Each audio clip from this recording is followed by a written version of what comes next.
সবাই কেমন আছো? উপোসের পরের দিনটা কেমন যেন ডাল ফিল হয়। তাই যেহেতু সামারও সামনে আসছে, একটা রিফ্রেশিং স্কিন কেয়ার করে নেওয়া যাক। চলো, সেই মতো ফার্স্টে স্নানটা সেরে বসে পড়লাম স্কিন কেয়ার করতে।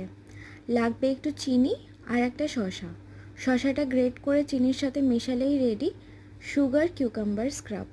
পুরো ফেসে ভালোভাবে জেন্টলি স্ক্রাবটা অ্যাপ্লাই করে নিতে হবে। আবারও বলছি, স্ক্রাব কিন্তু ফেসে বেশি চাপ দিয়ে করবে না।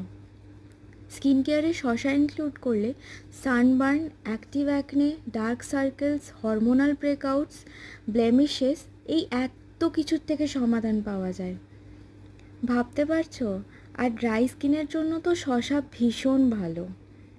যাই হোক, ফেসটা ভালোভাবে ধুয়ে তারপরে একটা জেন্টল ময়শ্চারাইজার অ্যাপ্লাই করে নিলাম ফেসে। যদিও প্রত্যেকটা ফেস প্যাক বা স্কিন কেয়ার সবসময় স্নানের আগেই করা উচিত, কিন্তু আমি আজকে স্নানের পরে করেছি কারণ এটা বেশি হ্যাজেল নয়। একটা লিপ বামও লাগিয়ে নিলাম। চলো, নিজেকে নিয়ে তো প্রচণ্ড আজকে ব্যস্ত ছিলাম সকাল থেকে, শুধু নিজেকেই সময় দিয়েছি। তাই এবার এদেরকেও একটু সময় দেওয়া যাক। সকাল সকাল এদেরকে জল দিই, কিন্তু আজ একটু দেরি হয়ে গেছে, তাই এটাকে প্রথমে জল দিলাম, তারপরে বাকি গাছগুলোতেও জল দিয়ে নিলাম।